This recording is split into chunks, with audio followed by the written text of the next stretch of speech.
Hi, hello, I'm Amanda. It's One Take Sunday and I'm bisexual. Oh my god, I said the thing. Okay, so it's day 2 of Vita, which is where I make a video every day for 30 days. I've done it since I was a senior in high school. And it's always been, as I said yesterday, a time of reflection, of capturing my life as it is in the moment. It's a really interesting artifact to look back on, from 7 years ago when I was a wee babe who'd just gotten rejected from my top 5 colleges and was just reckoning with that. And my intention for this year has been greater authenticity. I felt for a long time too much like I was deciding what parts of my personality to show and really just mediating the self that I presented to the world. Ironically, the least mediated self that I am is on YouTube. But in person, I would often be thinking like, what do the people around me want to see right now?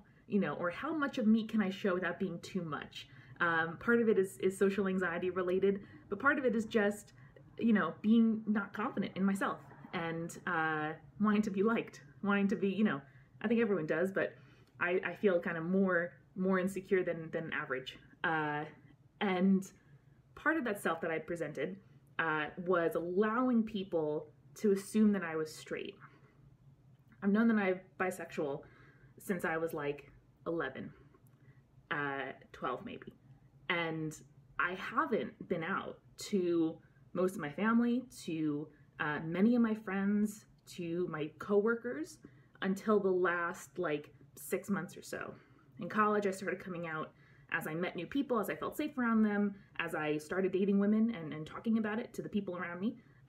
But mostly I kind of allowed people to make that assumption and didn't challenge it when they brought it up and censored my pronouns. So I didn't have to lie exactly about, what I did this weekend. I went on a date. Oh, they are blank,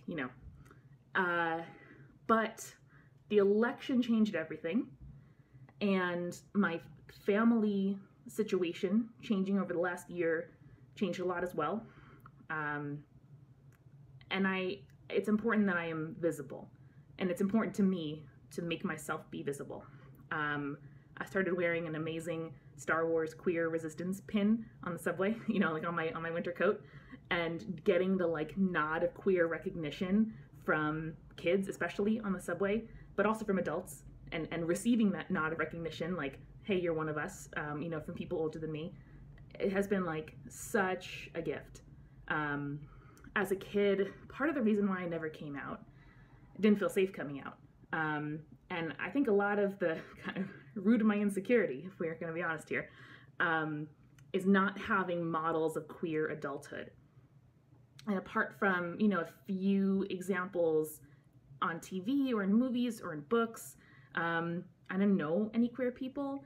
And I didn't have an example of what it would be like, except to be a sort of amorous man in the village in the 70s, or a spinster aunt who had a live-in friend but never got married.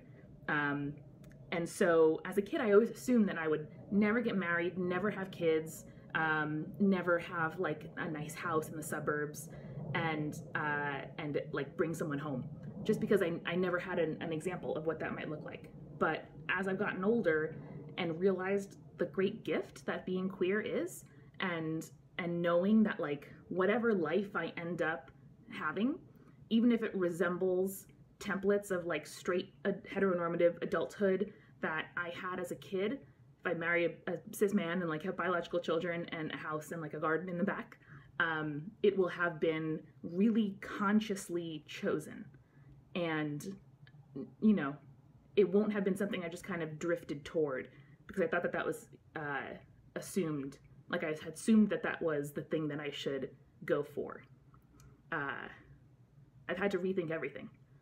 Everything from the, that's the kind of hard thing and the great gift of being queer. Everything is, you have to decide it for yourself, what your life and pronouns and gender expression and friends and dating life and family life are going to be like, when and where to come out, to whom, who to let in. It's all just, everything's a decision. And I have come to really appreciate the fact that that made me confront some things and choose some things that I otherwise probably wouldn't have thought about. I love it. I do. I'm so grateful that this is my community. And I want to start this month out on that note of authenticity. I want to be visible to people who don't have examples of what bisexual adulthood, on YouTube might be like, though there are a lot more these days than there used to be, which I'm very grateful for. And that's it, I guess. If you don't know, now you know. See you tomorrow.